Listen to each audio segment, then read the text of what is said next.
And there's no shame in repeating your clothes. You have put money into it. You have a washing machine. You can wash your clothes. But wear them again and again. What is wrong in that? It's important to value the amount of effort that has been put by somebody, whichever platform. I would only say one thing, that just be happy with who you are. And if you feel there is a need to fix something, do it. You don't need to tell anybody anything. Hello and welcome to our podcast. Today we have a very special guest. I'm very excited to introduce her to you all. She is a lifestyle blogger and one of the most sought after in India for international and national brands. And I personally had a good fortune of meeting her in one of the charity events in Chennai. And I must say she's one of the kindest humans I've come across. She's so grounded.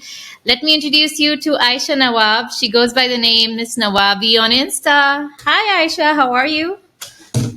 Hi, thank you so much for having me. This is probably the first podcast I'm doing as a person in here, so I'm really excited. Let's start with the interview, shall we? How did your journey on Instagram begin? So my journey on Instagram is very random. I never really planned to blog or be an influencer as such. I was just like anybody else, just created an account, joined it, started uploading random pictures. So I would just upload pictures of when I would go out, especially because we kind of get dressed at the time. And if I put a picture like that, somebody would reach out to me and they'd be like, oh, that's really nice. You know, I really like your outfit. Where did you get it from? And a lot of my stuff is like repurposed or reused. And even the branded stuff, I try to get hand-me-downs a lot. So kind of putting that together, and I guess that's how it just started. Slowly I started getting reached out by brands. It started with small brands who just wanted somebody to wear their stuff and put it up. And I also started giving feedback to a few brands who were just starting off. I was like, oh, you could do it like this or like this. And they actually did take it seriously. I don't know why they did, but maybe they thought there was some value in what I said. Yeah, so just putting in a little bit of effort in my outfits generally because I had the time at the time.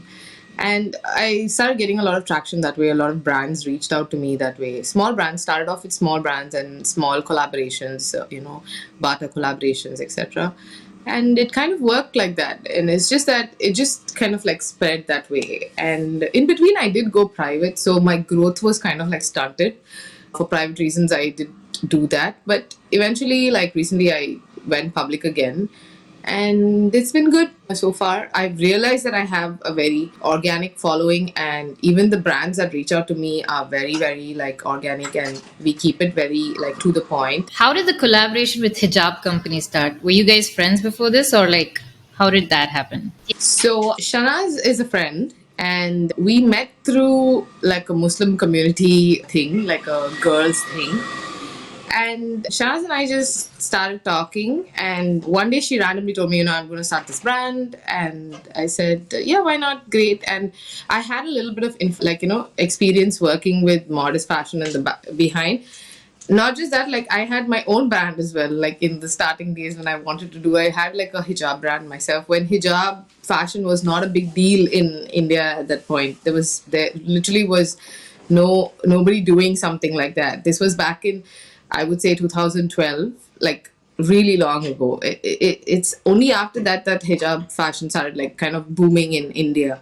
Before that, it was just the basic, the burqa or the abaya or something. We never had specific stores for hijabs and stuff much over here. So I was actually doing customized hijabs, and it was doing okay to an extent, but still people, you know how it is, right? When you start off first, people are a little apprehensive about it. They come to you and they're like, oh, okay, but will I wear this? Is it okay for me to spend so much money on this kind of thing? But obviously this was more a small business and quality over quantity. So that kind of a thing. For some reason, I was not able to completely do it. And Shanaz, when she told me that she wants to start a hijab brand, I was really for it. And she knew that I had a little bit of experience in this. And I said, that's great. And then one day she wanted somebody to take pictures and style the hijabs. And she asked me, she said, I got a bunch of them. Some of them are customized. Would you want to style them? And I said, yeah, why not? And that's the beginning of the first shoot. I think this was way back, at least 5 years back or something. I don't know. It's been a while now. And that's it. That's how I started getting connected with her. I mean, the effort is all hers. She brings in the hijabs, she curates them and all. I just help with a bit of styling because I like it, kind of. Guys mutually grew in this symbiotic insta relationship. What would your advice to be to girls who are aspiring to be influencers on Instagram?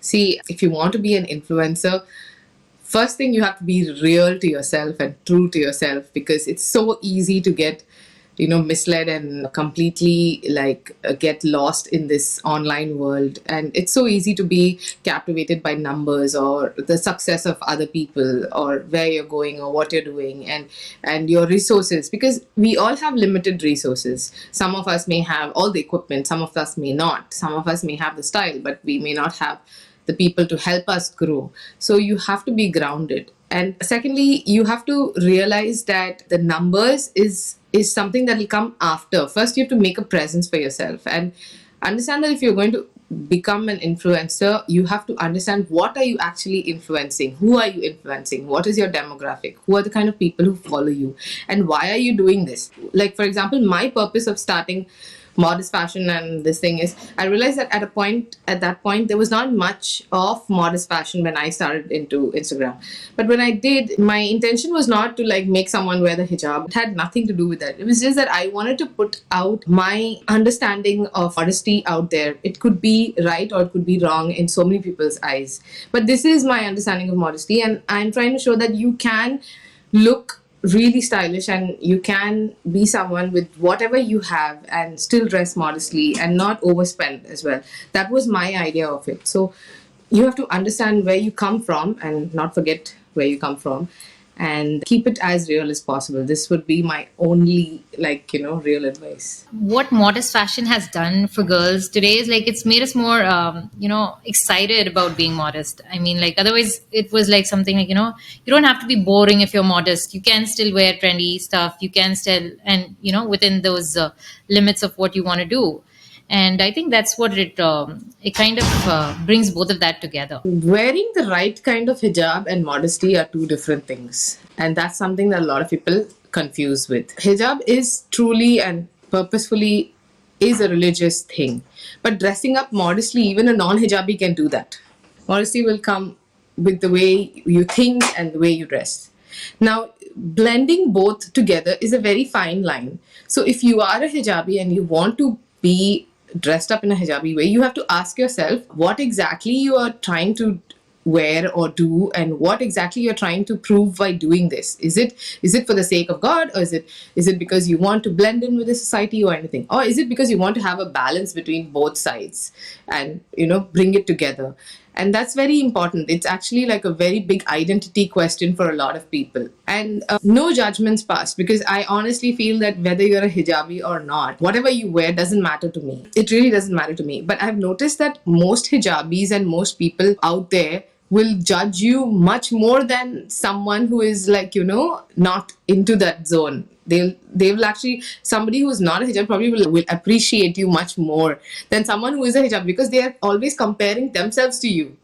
And you have to be very, very clear and keep this kind of like a level to yourself, that I'm doing what I'm doing for my reasons, and nobody has to say anything about it. And if you have to say, and if you are wanting to say, it is your opinion, but I want to do the best that I can. That is very important. Like, to keep yourself grounded in that way is very important. You can never think that, oh, I'm better than this person because I'm in a hijab. That is something that is so wrong, because honestly speaking, I have seen people who are not hijabis but are much more into faith or anything compared to someone who is. So it's not just about a style statement. There's no room for learning if you do that. If you think I know everything, you're never going to learn anything more. You've just shut the door. So This concept is like very well explained in one of the books that I'm reading currently. It's if you, I don't know if you can see it. It's the subtle art of not giving up. So Mark Manson goes into this a topic where he actually talks about people being uncertain about the way they view people and their own values. You shouldn't be too certain and rigid about what you know. And when you think you know and you're so certain, what happens is you become too judgmental of others. And that's the problem with this dogmatic mindset that most of us develop. And that's, I think, that's the it becomes like a narcissistic spirituality where we're not here to understand, but that's the complete opposite of what we're supposed to be doing. Like, one thing that's been recommended in our faith is that we have to judge ourselves more harshly than we do others in terms of faith. And I think that the more you do that, the more you're like driving people away from faith. No, even if you are looking at a person who is probably not wearing the hijab the right way according to you, if you go and tell them, what you're wearing is wrong, you rather remove it, that person might actually rather remove it. And the wrong for that is going to come on you. It's not on her at all, because she's trying at the end of the day. And I think, yeah, you make it more difficult for people to practice faith. And See, that's a very thing when you said, when you were telling me about, like, how with influencing, how you kind of like communicate with people. That's the thing. Like, you have to keep your profile or whatever, if you are wanting to become especially a modest influencer, you have to keep your mindset first of all open in such a way that you should know that there are going to be so many people in this world who are different types of people, and everyone is going to have a perspective. How are you going to deal with that? So you need to keep yourself very grounded for that reason. I think that happens on a larger scale with influencers. How is it with you? What's the most toxic thing you've come across? One of the most toxic things that I have come across is sitting behind a screen and commenting about somebody. Like, who are you to sit behind just a screen and talk about someone else who is putting themselves out there? Like, you cannot do that. That is just so toxic. And especially making them feel bad for putting themselves out there, because they have obviously done something good in their lives, to feel that they can actually take this platform and stand there and put a part of their lives out there, and you cannot judge that. That is no way. Like, you are not God, you cannot do that. That's it. It's the most toxic thing ever. The most judgment I have faced is, say for example, I've not got very bad, I've not got hate as such, but I've got judgment. That is one thing. So one thing is, the people in faith, they feel that they have the right to judge someone. That is one thing. So secondly is, if you feel this particular person is not doing something the right way, you can tell them in person. You shouldn't like do it on a public forum where the whole world is looking at you and her, and you're putting her into such a bad light, which is not good, because her reasons for doing this may be whatever. That kind of brings the dark side out of people, and they just think they can just say anything and get away with it rather than say it to someone's face, right? But I don't think they really understand what they're doing also at the same time. I want to think they don't understand the gravity of what they're saying. People actually don't. Their way of speaking itself is like that. It may come out rude, but they probably don't mean it like that. All right. So I think another question that a lot of people want to ask you is, if you weren't an influencer, what would you have been? I am a teacher, and I have been in the aviation field for a while now, since the time I was 18. I would have just continued that. And everything happened by chance, like I said. So this is just still part of my life. And influencing is actually a very, very small part of my life, which is maybe hard for people to realize, but it is true. I keep my life very private. I know for a fact that as much as I love doing what I'm doing on the gram, if one day I have to just give it up for something more important, say family or health or something, I wouldn't think twice, because the numbers don't matter so much to me. It just matters that what I am doing is of value. That's it. And then I'm back home and I'm like, it's a different person. You'll not see that. And that's why I keep it as much as possible. I keep it real on the gram as well. For me also to realize that, what, this is the real me. What you're trying to do with the shoots and with the, with the collaborations and all is a more professional side of yourself. And I think that kind of a distinction is very important in this field. And yeah, if I wasn't influencing, I would just continue doing whatever I was doing in my life, like teaching, or I would probably go back to a little bit of flying if I can, something like that. So you were a pilot. I mean, like a lot of people, I mean, even I didn't know until this interview that you were into aviation. And how was that? Like, how did you want, I mean, like, as a child, did you always want to be a pilot? I was always, from the time I was a child, I wanted to be a pilot. That was my dream. It was either to become a pilot or to become an astronaut. But I realized, coming from a middle-class Muslim family, astronaut was a very further thing. And also, honestly, I was not so good at my studies. I was just someone who was I studied well, but I didn't excel. I was more of a sports person, and whatever I would study, I would actually apply in life. I questioned a lot. As a child, also, I would question a lot. I would be like, oh, but why is this theorem important? Or why is this there? Kind of thing. And I think that curiosity was what led me into wanting to do a lot of things. Physics was my favorite subject growing up. And eventually I got very interested in the whole law of, floating in the air and understanding all that and all that. And I kind of started liking it. Second thing was my mother works in the airport, and I used to spend a lot of time in the airport as mom was working shifts. So I would literally sleep there, and I would wake up in the morning, go to the viewing gallery, look at the aircrafts landing and take off and stuff like that. Really got me into it. I would see the pilots and the air hostesses walking around the airport, and it kind of like settled in my head, kind of. And that's when I realized, like, by the time I was in my 10th grade, I knew for sure that I wanted to be a pilot. And I even wanted to study accordingly to that. So I did that and I applied and I did a bit of flying in India. But it was very slow here because the infrastructure is a bit less over here compared to abroad. And then I applied to a school in Australia and I moved there. I did a bit of flying for about 120 hours. I have a PPL, like a private pilot license. But that's it. I had to come back to India due to certain family, situations and certain private issues. And I did come back and I had a little bit of a health issue because of which I had to let go of that as a profession. So this is commercial flying, is it? Yes, commercial flying. That's pretty kick-ass. I didn't know about you. And talking about health issues, you've been one of the few influencers I know that actually is very transparent about the struggles she faces with health and all of that. But do you think exposing all of that makes you more vulnerable to people? Have you ever faced any sort of backlash regarding that? No, not exactly. But I do get questioned a lot. Oh, you're diabetic? Like how? First of all, they think everyone has an idea of a person who is sick in certain way, and everyone has their own struggles within, right?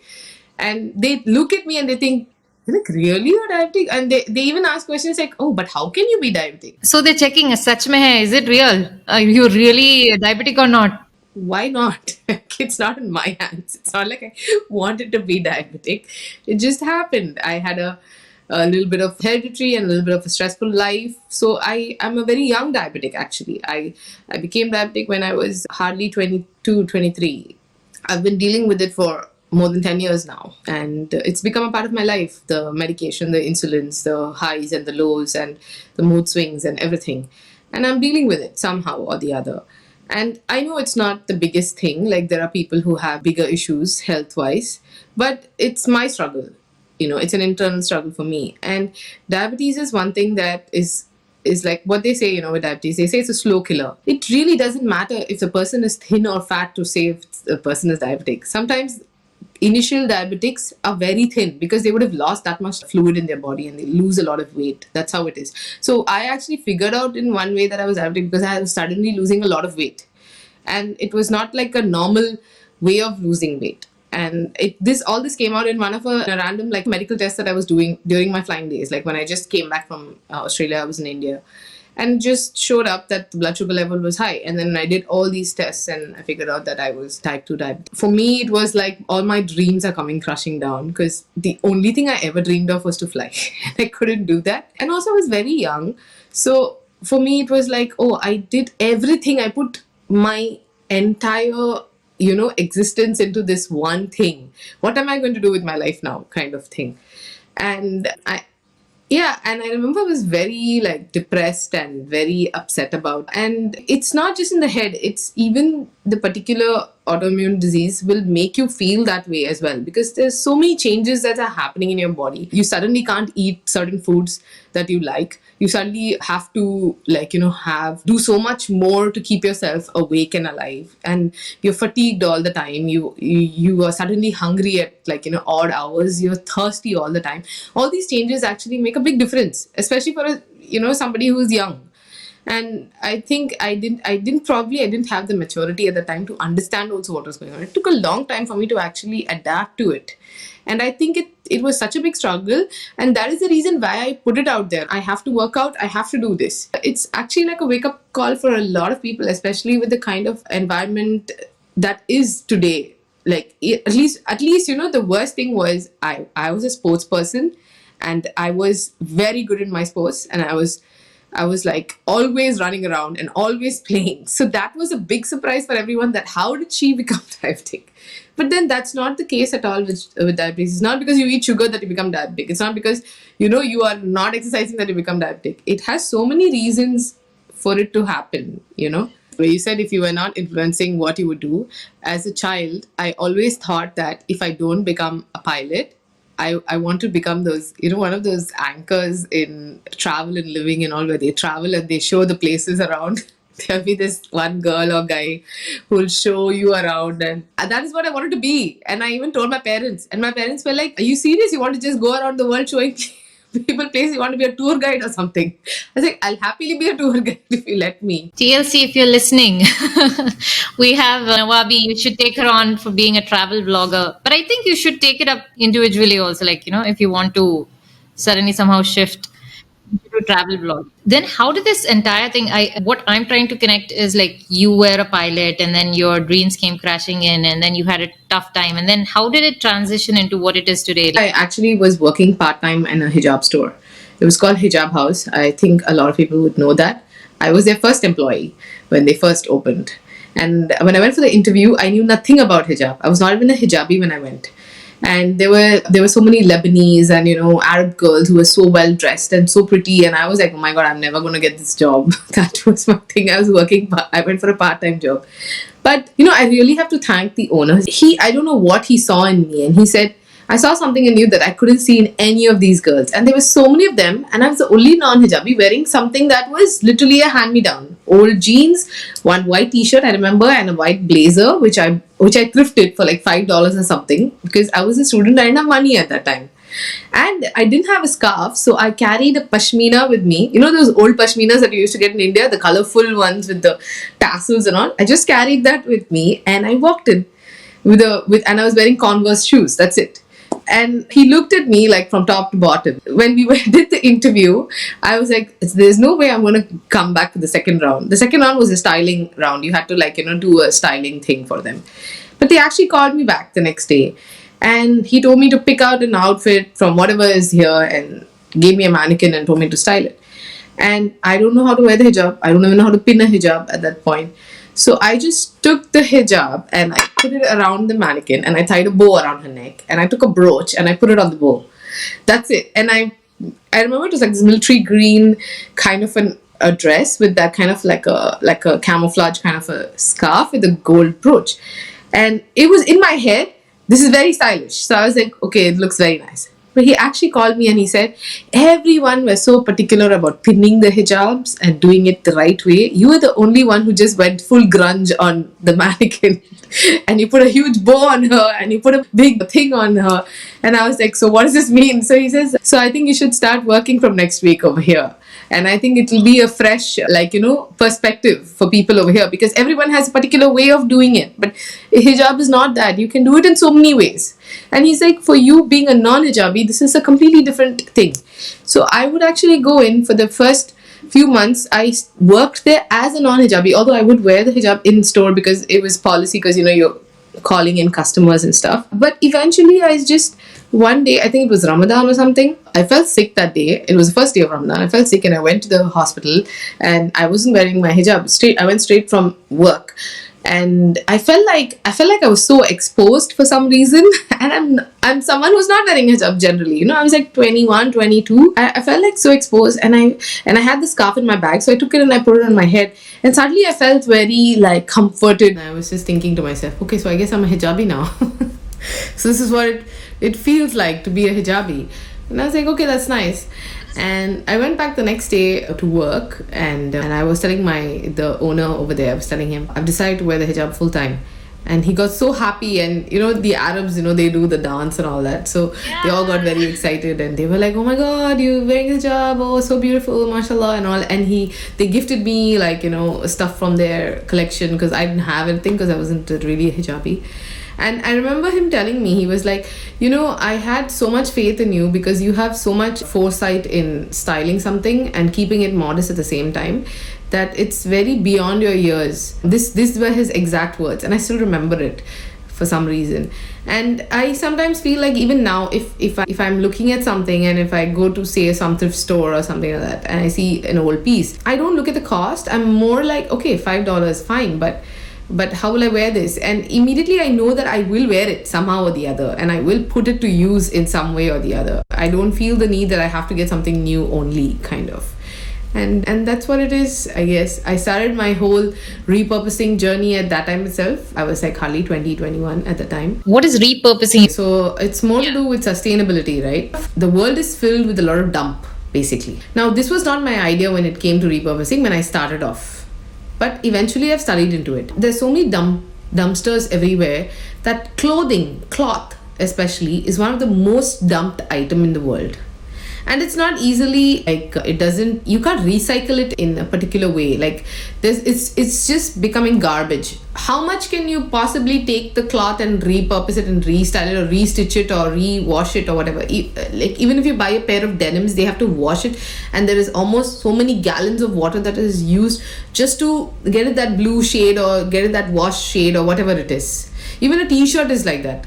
So what I suggest is, the basic thing that you can do is, you don't have to buy new stuff every single time. Once in a while you buy new stuff. Yes, everyone wants to get something new. That is completely normal.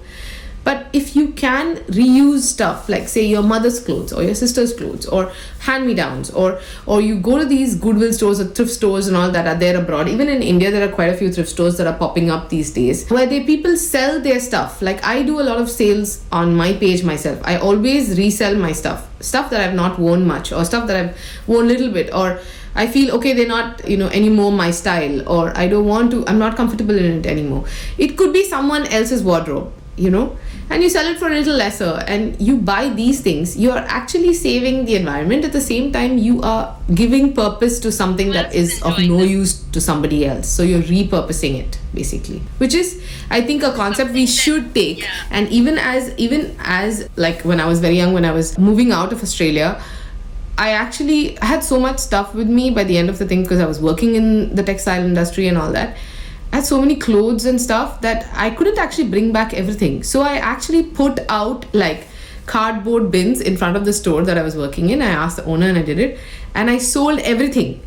And I sold everything for like, fraction of the cost that I got it for, obviously, because it's used stuff, most of it, unless it's brand new. And I remember I made around $800 something out of it, and I bought my flight ticket back to India with that money. I love your ideas. I mean, and I love the way you approach life. So that's very important, right? So see, that one particular dress, which I would probably not wear in India because it's very hot in India, it's cold over there. I'm selling it for, say, I bought it for $100, I'm selling it for $50. Somebody else will buy it because it's probably within their budget. And for them, it's, they're going to use it. And that is not going to go into another dumpster. It's not going to go waste. It's not going to be a bunch of polyester or cotton just hanging around there. And there's no shame in repeating your clothes. You have put money into it. You have a washing machine. You can wash your clothes or do whatever it takes. But wear them again and again. What is wrong in that? Like, I know I have a lot of stuff. I'm guilty of it, honestly, because I do get a lot of PR packages. And ever since I've started working on Instagram, I get a lot of PR packages. Sometimes I'm so scared. I'm like, oh my God, where will I keep all this stuff? And there are days I think, if suddenly one day I die, what will my family do with this, all my stuff? What will they do with all this stuff? It's so much burden on them. Like, for them, it's just like, oh my God, Ayesha has so much stuff. What do we do with it? So that's one reason why even if I'm not selling something, I just try to like pass it on. Like, I have a lot of sisters, alhamdulillah, so that really works for me. I pass on a lot of stuff, and most of my stuff, like, I select pieces that I get which are very timeless. I don't buy stuff that is in trend. For me, it's like staple pieces that I can wear today, I can wear even 10 years later. It'll still look good with with whatever the current scenario may be.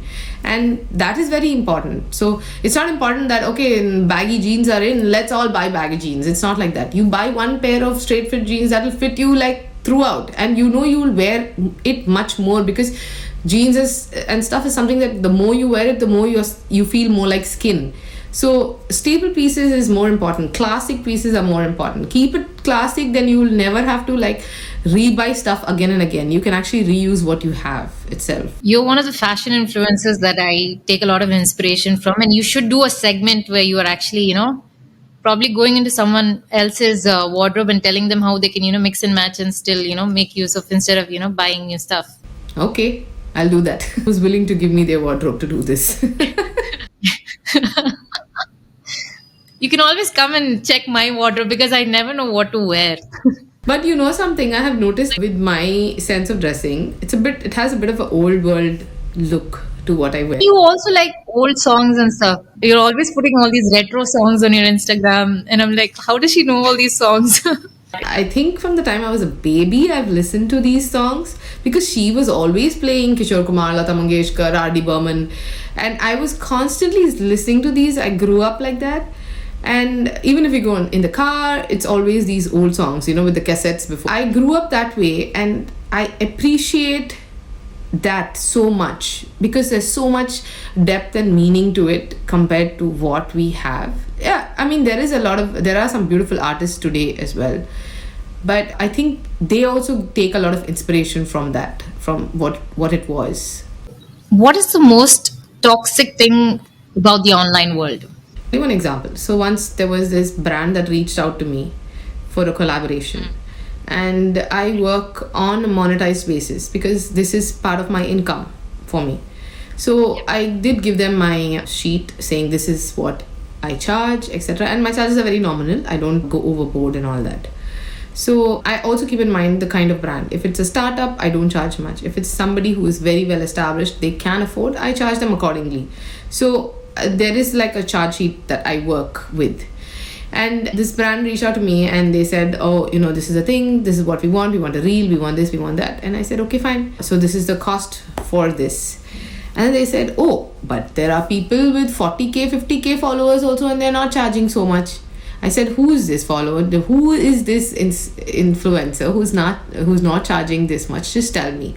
Because I know that's a big lie. I have seen how influencers charge and rightly so because they are bringing business to you at the end of the day. Yeah, I understand you should not overdo it, but if you felt that this person is expensive, you can just tell them it's not in your budget and move on from it. Why judge you and compare you to someone else? My work, I know the effort I put into my work. I know the vision that I have and I do it with limited resources. But there's someone else who probably has much more followers, will probably have more resources, more time and more, bigger budget to work with it. And that's how it works.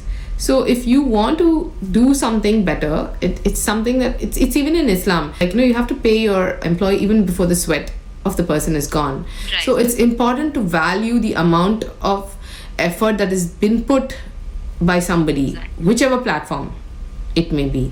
And I feel that is very toxic because numbers show so much more for them, just a number. Whereas there are some people who genuinely have the numbers, some people who have actually just bought the numbers, and some people will follow you just because you have high followers. So let's move on to our rapid fire. Are you ready? Jumping off an airplane or swimming with the sharks? Jumping off an airplane. Strawberries or chai? Chai. Top 3 chais on your list. Adrak, that's ginger tea, pudina chai, and just normal like hot chai, good chai. Not all that fancy Sulaimani chai and all of that. Sulaimani is nice, but I like my chai with milk. It feels like you're drinking chai. So one thing that never fails to amuse you. Good wit and humor. Date night with hubby or fun day with the girls? This is a tough one.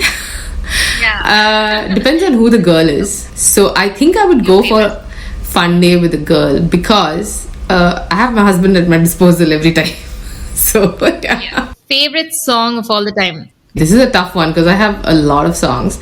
There's this one song, I don't know if you know, it's this Kisi ki muskurahaton pe ho nisar. Do you know the song?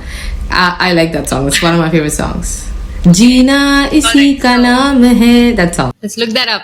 As if anyone knows that, please comment. One habit that annoys you. If you talk about superficially, I hate it when somebody chews very loudly. It bothers me a lot. But otherwise, I think being really like, very fake, I don't like that. A lot of people have actually, they repeat things in such a fake manner that it becomes a habit for them. I cannot stand it, and I can spot it the minute I see it. Like, oh, okay, fine, I know you're not being yourself. It could be phony accents, or even like, someone who's like very up themselves. Oh, I'm like this and I'm like that. Like, Yeah. like, okay, I agree, you're fine, and you need to talk about yourself, but you need to also be grounded. It's very important. So, what is a fashion eyesore? Faded jeans, I think. Ripped jeans, I don't like them. I'm sorry. Oh my god. Those are terrible. I know a lot of people really like them and they style them really well, but for me, it's like, no, I just can't. What's something you don't give a F about? What people think about me. No, actually, it's not about what people think about me. It's more to do with opinions of people that don't matter, rather. Okay, top three books on your list. One of my favorite books is The Prophet by Khalil Gibran. I love the book. And I think another one was Little Women and Wuthering Heights. I really like those as well. I like classic books. I like reading them. Gives me a sense of like, like I've traveled back in time, kind of. I think that was one of the questions. Would you like to travel back in time or travel to the future? Back in time, any day. Maybe in the 60s and 70s, right after most places had independence and the whole scene of Renaissance and everything is coming into picture. There's a lot of change and a lot of women coming into power slowly, freeing themselves of the corset and stuff like that. So, yeah. That's nice. And which country would it be? India or? I've always wanted to visit like Scotland and Ireland and all that. But India is equally beautiful, to be honest. I've traveled quite a bit in India, and I know that India has that a mix of that raw Indian, being and a bit of that British culture. It's just beautiful. I think some of the most beautiful places are in India itself. You're making me want to travel back in time now. We got all your descriptions. All right, yeah, let's go. But one place I want to be invited to is your tea parties. The tea parties with Nawabi, the pink tea and the biscuits. That's one. I think those were one of those initial posts that actually made me want to start following you because the aesthetics in that image was like the tea party scene, and I was like, I want to be invited to one of these things. I actually love hosting. I love having people over to eat. Yes, hosting is definitely something that everyone should enjoy. Good food and soul food. One of the key things that I want you to leave your followers with is I really derive a lot of inspiration from you. The way you're so comfortable in your own skin, whether it's with makeup, with no makeup. How do you do it? And you're so casually pointing all your flaws. Look, I have dark circles still here, and I've got a zit here today. And one advice you would leave your followers with regarding confidence and how to be comfortable in their own skin. I would only say one thing, that just be happy with who you are, and if you feel there is a need to fix something, do it. You don't need to tell anybody anything. If you feel if your insecurity is weight, work on it. If your insecurity is skin, work on it. Invest on yourself in the right way possible. It doesn't have to be only with money. It can be with time. Give yourself time.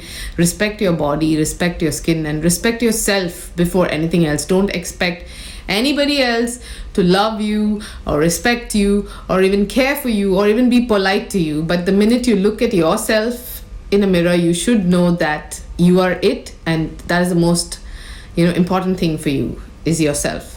So put yourself in such a situation that how you would if it was something that you really cherished. Like, you have been put on this earth for a purpose, and it's very important to realize that and move forward. The minute you love yourself, you will love everything around you. You will love the people around you. The people around you will be of much more importance, and you will know how to care as well. I think that's important. It's been a pleasure interviewing you and getting to know you. And this has been such an insightful interview. Thank you so much for coming on our show. We hope to have you again. Thank you. All right, bye bye.